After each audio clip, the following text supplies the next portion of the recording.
But we'll say that, a slight damage or repair might go for a couple $100. But once you start really damaging that scope, maybe you have major fluid invasion or worse, that CCD chip inside is fried. We're talking thousands of dollars, maybe like $6,000 just for that chip.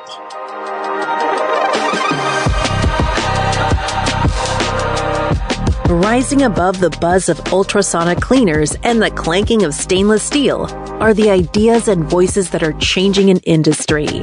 You're listening to the Beyond Clean podcast, the central nexus for the people, processes, and products that are improving our sterile processing world.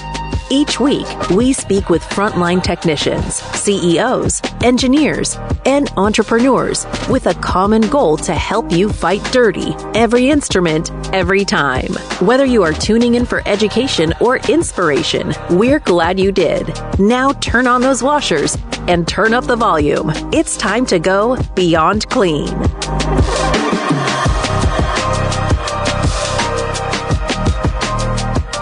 On this episode with Jake McHugh, we're going to be talking about flexible endoscopes and the data around them. What kind of data is out there? What should we be doing with the data? What gaps are there with the data? And from the frontline perspective, the vendor perspective, and the leadership perspective, how do we think about this data in a way that we're talking the same language with each other?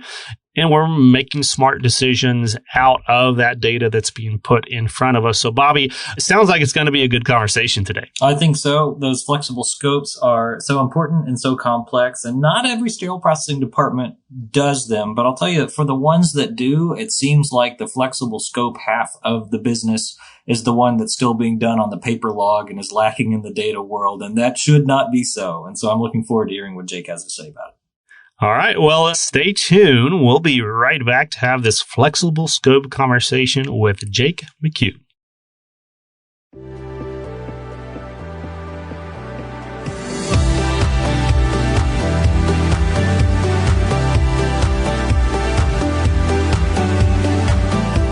I'm Justin Poulin. And I'm Hank Balch. From 17 Studios, you're listening to Beyond Clean, the global voice of sterile processing. Joining us on this episode is Jake McHugh, Process Improvement Coordinator, Agiliti, and creator of the sterile processing memes. Jake, welcome back to Beyond Clean. It's been a long time. It has been. Thanks for calling that out, but it is great to be back. And, to be back about a topic that you're kind of a nerd on, if I do say so myself, all around flexible scopes and data. And we're talking to you in the middle of a big season all about sterile processing data. So when this topic came up, I knew one person that I wanted to call, and it was Jake to take us through this. So maybe let's kind of start at the beginning here and just throw out some of those categories. When we approach this scope conversation, this flexible scope conversation, what are the categories of data that most folks are familiar with today? I mean, when we're looking at flexible scopes, people are trying to track through decontamination, through high-level disinfection, storage length, through hang time, and hopefully where that scope is going to be used. Get that patient information, get that physician information, and then back around to the dirty room, so to speak. And, all the data points around surgical instruments are important, but particularly for these complex devices like flexible endoscopes, because of the outbreaks in, years past, a lot more emphasis and attention has been placed on what is that process. As you described, is it going through the process every time? And if and when it's not, do we have data points where we can go back and see where that process broke down?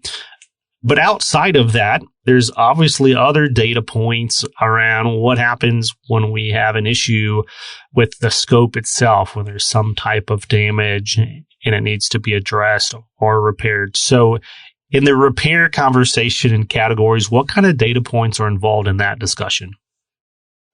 I mean, there is so much. I mean, previously just went over kind of the basic rundown, but scanning throughout that process is so critical because at each part, damage potentially could have happened. And if you're not tracking it, you have no way to go back and do a root cause analysis. So you want to make sure you're scanning it at all points, but you're also wanting to scan when it goes out. So you can take a list of your inventory and say, well, I had 20 scopes and now I'm down to 15 because several are out. So you know what you can plan for the day. And when they come back in, so that you can keep track of, how long they've been out and what happened to it. So, Jake, I remember not too many years ago, we had a log. It was like a paper binder, kind of thing. And so when we sent the scopes out for repair, that was the data capture. It was someone's writing down which scope this is, the name of the scope, the serial number, the data went out, and the problem that we think is wrong with the scope.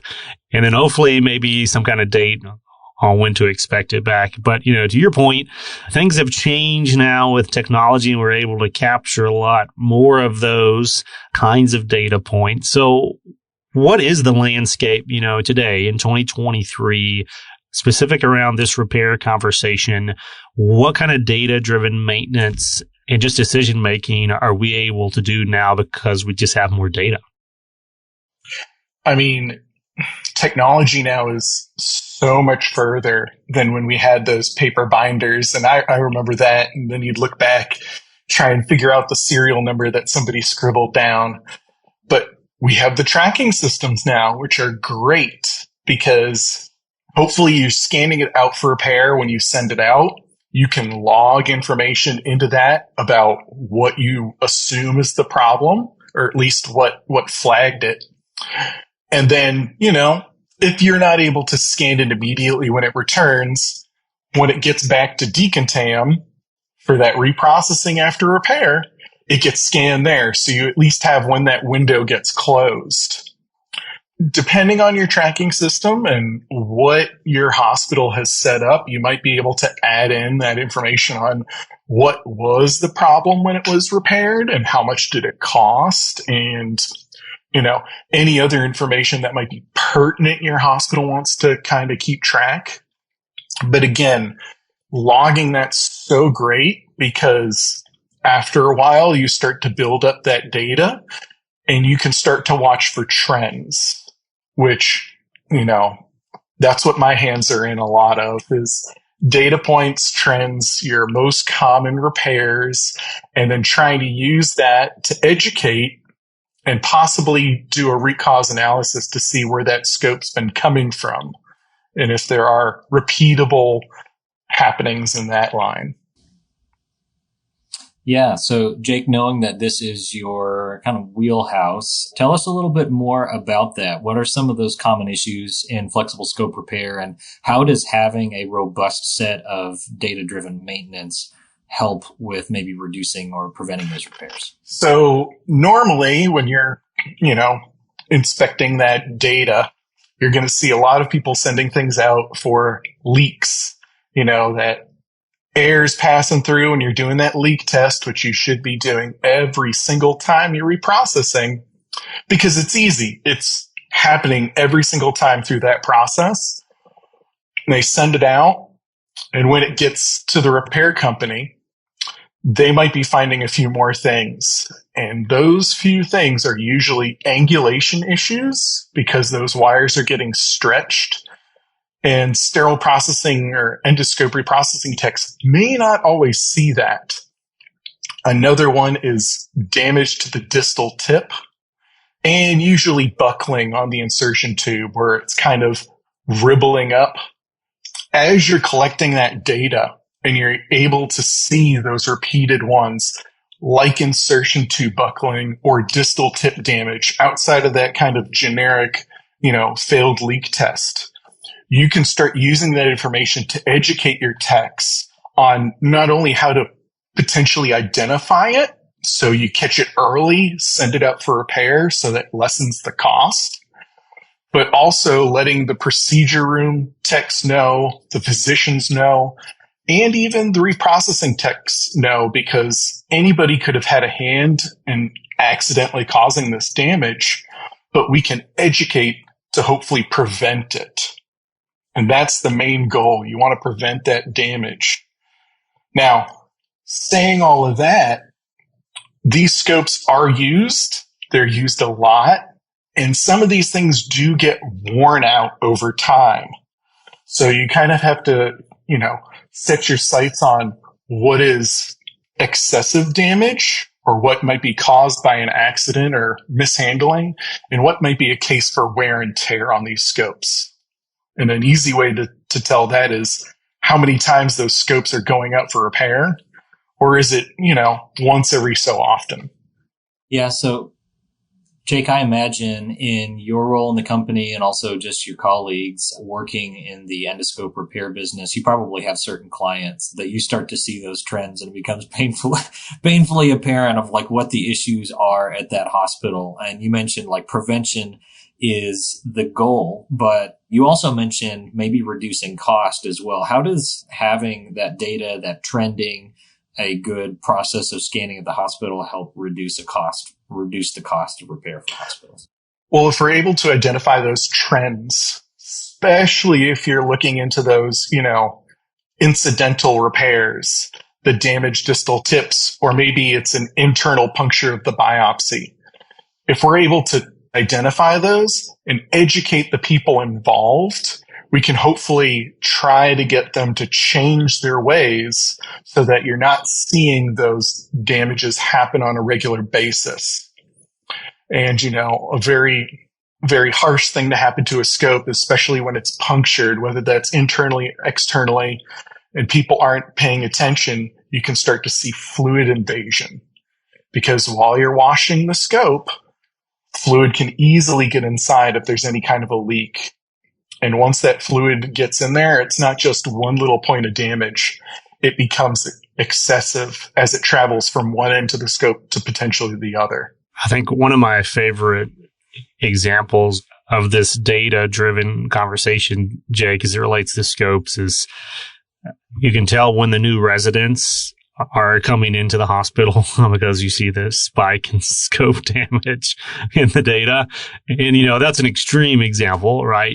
But that's the kinds of things that you're kind of alluding to, I'm assuming, is that even without knowing what's happening on the user side, if we're capturing the data at this reprocessing stage that you mentioned, all that data is beginning to tell us stories in the trends. And then folks in the hospital themselves can follow up on. And then I'm assuming that the vendor partners as well that support these departments, they can use that data too to improve the support of the loaners or the repair process or the education maybe that they're providing. Can you kind of talk us through what that vendor dynamic looks like?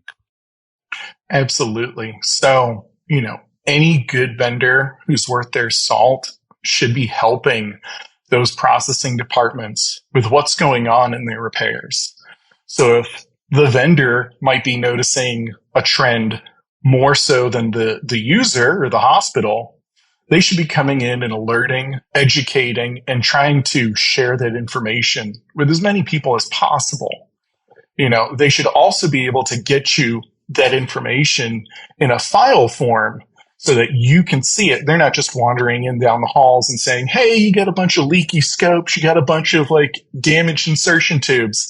They should be able to fill out a report in multiple ways with usable data. Basically that damage details, and give it to those users, get it to the administration, the managers. And some of those vendors have a very good relationship with the physicians and getting it to them too, so that everybody's talking about it.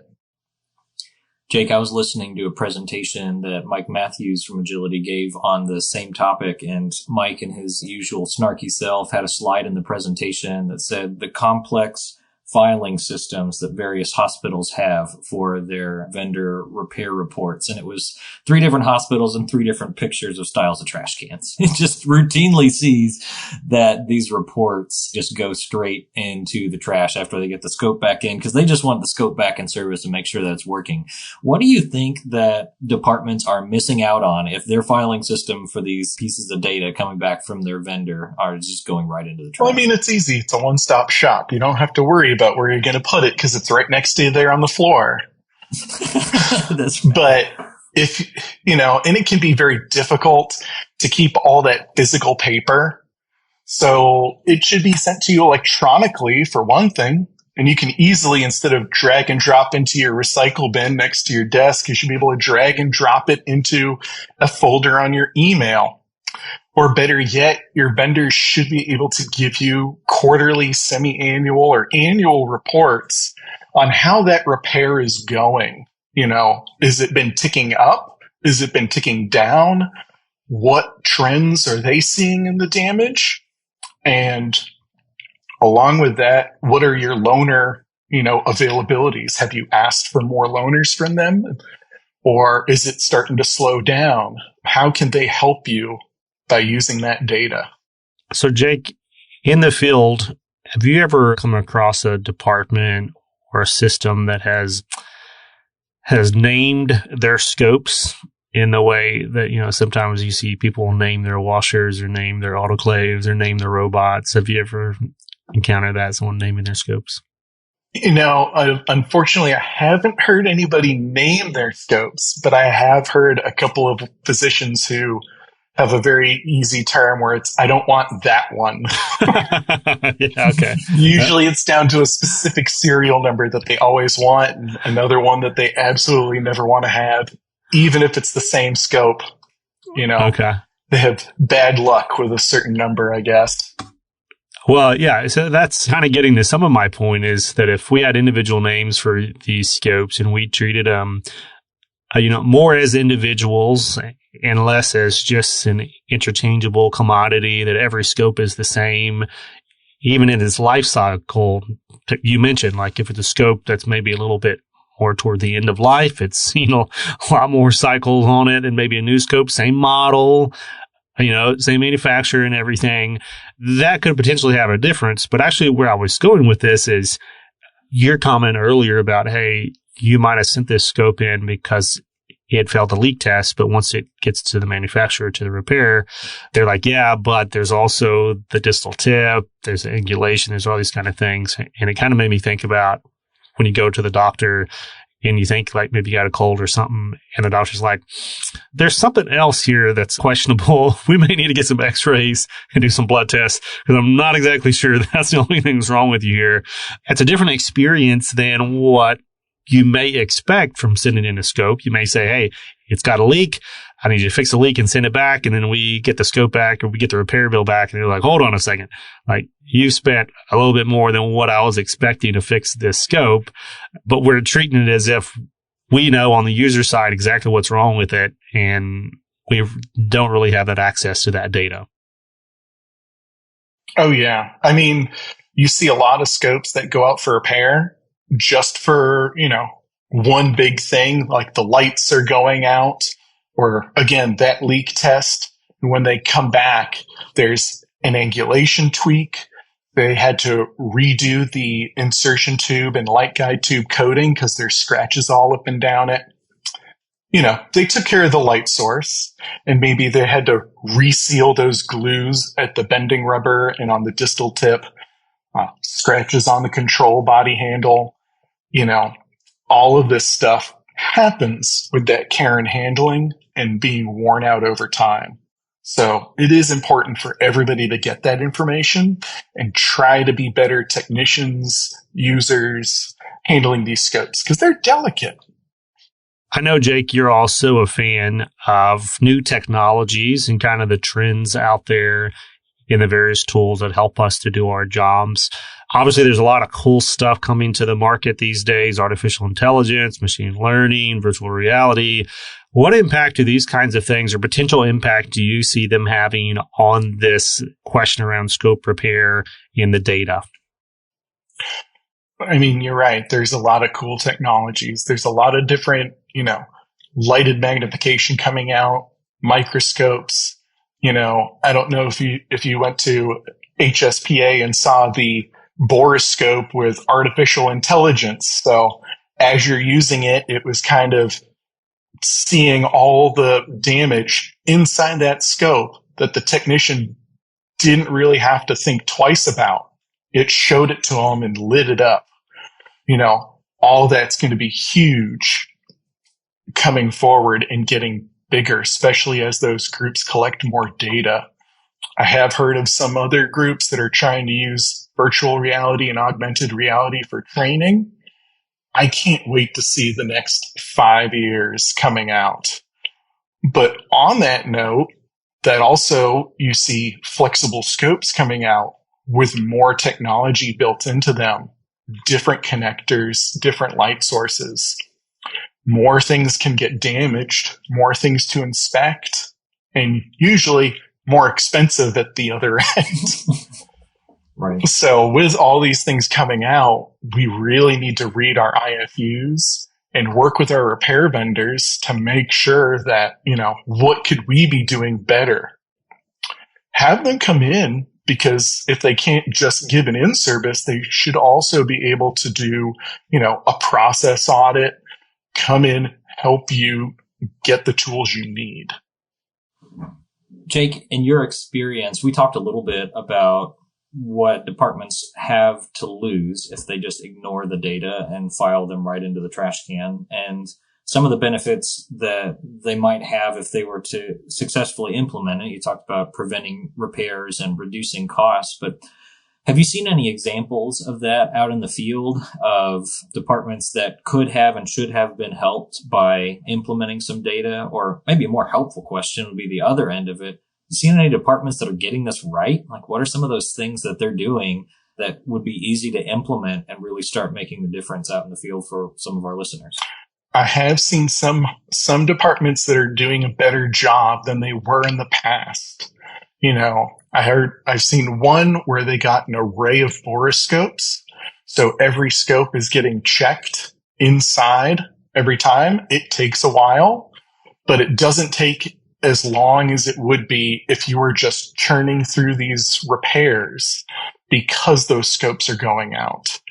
I've worked with a couple of places that are doing a better job of root cause analysis and talking to physicians, knowing that, potentially they didn't cause this repair to happen or this damage, that it could happen a little bit over time, but making them aware of what's going on and, why they may not have all the scopes that they want to have.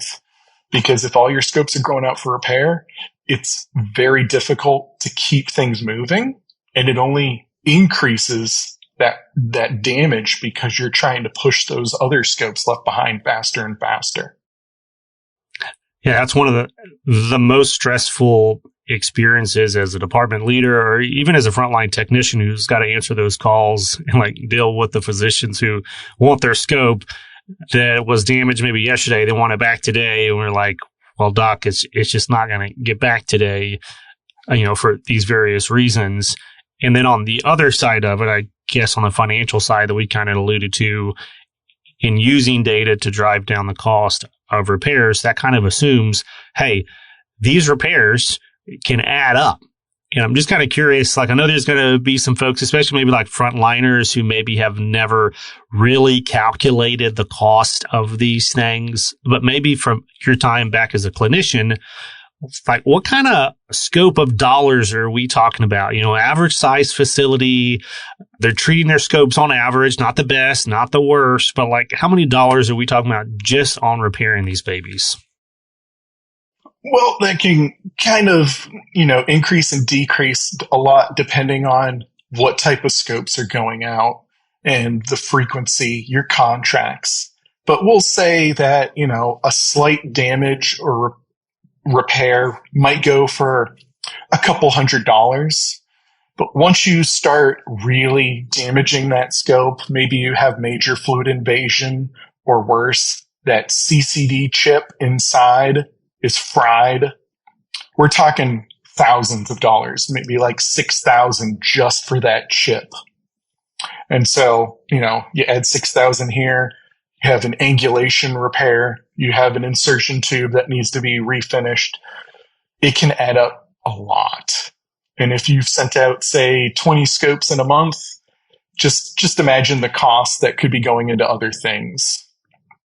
What I love about that discussion around finances, because when you have a big inventory like that and you start to multiply those costs out across 20 scopes, and then you multiply that monthly cost out across the year, it becomes a pretty incredible financial burden for the organization that, if thought through carefully, if partnered well with the vendor to start to work through from the data perspective, reducing those costs without a ton of effort put in, you can have a pretty significant financial payout. So Hank, I appreciate you bringing that discussion up. I remember even in like the small diameter flexible world that we worked together on in Louisville, the Hope for Scopes project of trying to reduce the cost of flexible scope repairs, and succeeded in reducing that pretty substantially.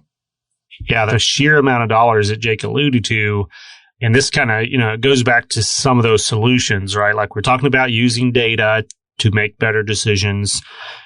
And when confronted with the trends you've been referencing and the dollars at play that Bobby just brought up, like could be looking at $100,000, $120,000, $200,000 just repairs and exchanges and replacements, throughout the year. Well, if you're looking at like maybe specialty resources or scope specialists that would just baby this. Like I think we kind of threw that concept around once or twice, Bobby, of man, I just pay someone $60,000. Like all they do every single day is like track these little scopes from point A to point B. But if that saves me $120,000, I mean, done, right?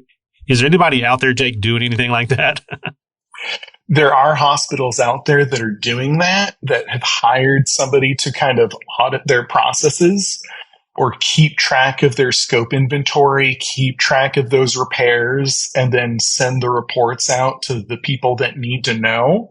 Usually they team up a lot with the educators, they team up with administration, they team up with the repair vendors to track that and nip it in the butt. Because those dollars are, they're not marching out the door. They're going down the drain while you're cleaning the scope.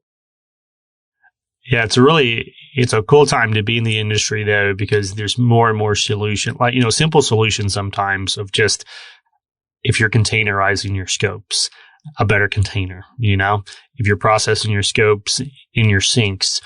How many times have you heard that horrible sound of the distal tip whacking against the stainless of your sink? There's new solutions out there where it's a lot harder to do that, and this has just happened in the past 5 to 7 years in this space, maybe a little bit longer. So let's look forward now, Jake. Like we've talked about, new technology kind of coming out and everything else around the data side and around artificial intelligence. If you could look another 5-10 years down in the future of, flexible endoscope reprocessing and repair and data, what kind of process would you build? What kind of data would you want maybe that we don't have today? Like what's that kind of dream world that would put us in the best scenario to be efficient and consistent with high quality scopes, every scope, every time? I mean, it really, a lot of it comes down to is those departments doing the right thing with their care and handling, but getting the tools that they need, borescopes on every scope, getting those lighted magnifying lenses in the dirty side and on the clean side, repair vendors sending information to the user. I would love to see more vendors using borescopes, sending the hospital the videos of their findings, taking before and after pictures so they can see what's really going on. It's not just, a bill at the end of it.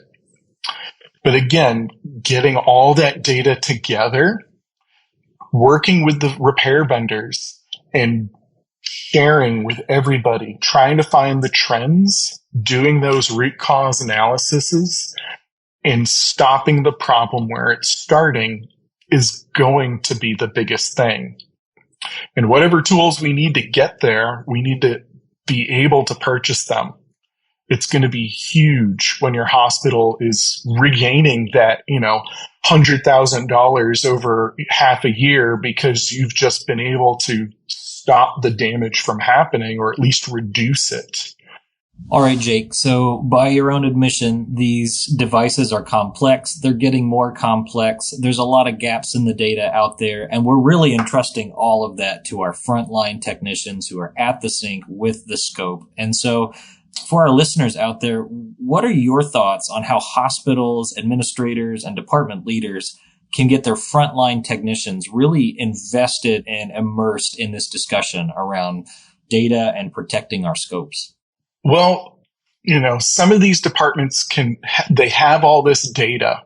They have it from their tracking system. They have it from their repair partners, whoever that might be. If they are putting that together, they should be able to share it with the rest of the department. So finding a whiteboard or a poster in a safe location, not somewhere where it's going to be contaminated, and posting the successes. So how many scopes did we reprocess versus how many had to go out for repair?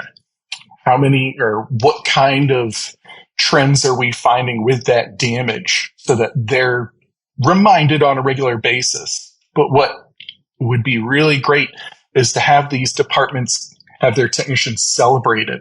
So maybe you have a sign on the wall where it's like, these technicians reprocessed, 1,000 scopes. And when you hit that mark, you sign your name on the poster, or somebody gets a t-shirt because they identified 30 scopes that had to go out for repair over the course of time. But giving them something they can put their name to can really, bring the technician to stand up and, it's more than just cleaning the next scope to get the next case done. I so appreciate that we went there. And Jake, this is not the first time or the last time that topic is coming up on this season, because data is bigger than just crunching the numbers and having all of the analytics. It impacts culture, and people want to be a part of something bigger than themselves. They want to celebrate together with their team. And so I love that advice that you just gave. Absolutely. We need to, the errors and the defects are important when they're going out for repair, but we need to celebrate the successes and the triumphs when technicians make them. Well, Jake, I really think that you have potentially sparked some other interest in some nerds out there who want to dig in more to this flexible endoscope conversation around data. And I'll just say there's a couple of names that come to mind out there when I think about these topics. Jason Munitillo was one of those who's actually on this season as well. And of course, Frank Daniels from out in Virginia. But there's not that many people across the industry that are really diving into the data conversation that we've been talking about here today. So if anyone's tuning in, I want to kind of lay out a challenge here. Take all this conversation that Jake's kind of been laying out for us, all the opportunity, what the gaps are, where the potential is, and dive in and become one of these experts in the space that knows everything there's possibly to know, or keeps educating yourself around these data points. Because if a few of you guys and gals can commit to doing that, then sharing that insight and knowledge with the rest of the industry, so much of this can be improved, so much best practice can be created, because all the rest of us, we got day jobs and we got things we're focused on. We got fires to put out. We can't all excel and go deep into all these kinds of topics, but a few of us can, like Jake. I just hope, folks tuning in really appreciate that, and that we surface a couple more of those scope gurus out there to help contribute to the space today, Jake. So real appreciate your time. Awesome. Thanks for having me.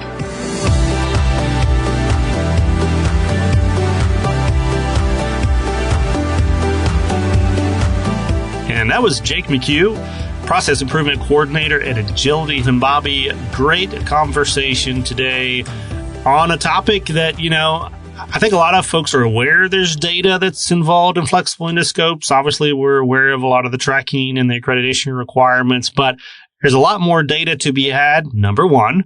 And there's a lot more that you can be doing with the data once you have it, number 2. Yeah, more than a data discussion, it was almost an analytics discussion of what are hospitals doing with this information that their vendors are giving to them. And hopefully their vendors are giving them some information. And having talked about this with Jake before, it is definitely a financial discussion, but it also is a safety discussion as well. We're going to have better outcomes for our patients if we can just keep those scopes in good condition and on the shelf and not out of service at a repair facility.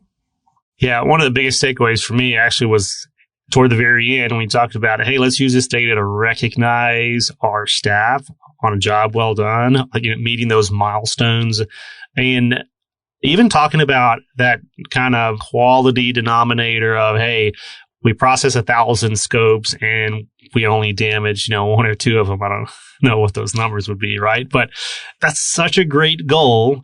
And it's just such a rare saying to put all those numbers together and actually use them to recognize the staff versus, just looking at the raw data. So if you are tuning in and listening, and if you've got scope reprocessors out there in your department that are not being recognized today, maybe that's one of the takeaways that you can bring home from this interview. Well, that's going to do it for today's show. I'd like to remind you, if you're not already subscribed to the podcast, you can do so on iTunes, Google Play, Spotify, iHeartRadio, or you can download the Beyond Clean mobile app for iPhone and Android devices. When you do so, please, please, please give us a 5-star rating and a positive review. Tell us how much you love the Beyond Clean revolution that's out there changing the way that we educate ourselves in our industry. If you've got an idea for a topic or guest for the future of our show, we'd love to know that. You can shoot us an email to info@beyondclean.net. Don't forget, all these educational episodes are CE approved, so make sure to go to the Beyond Clean CE Credit Hub to go get your credit. If this is an educational show that you're listening to, which this one is, like we like to say all the time around here at Beyond Clean, we're going to wrap by reminding you to keep fighting dirty.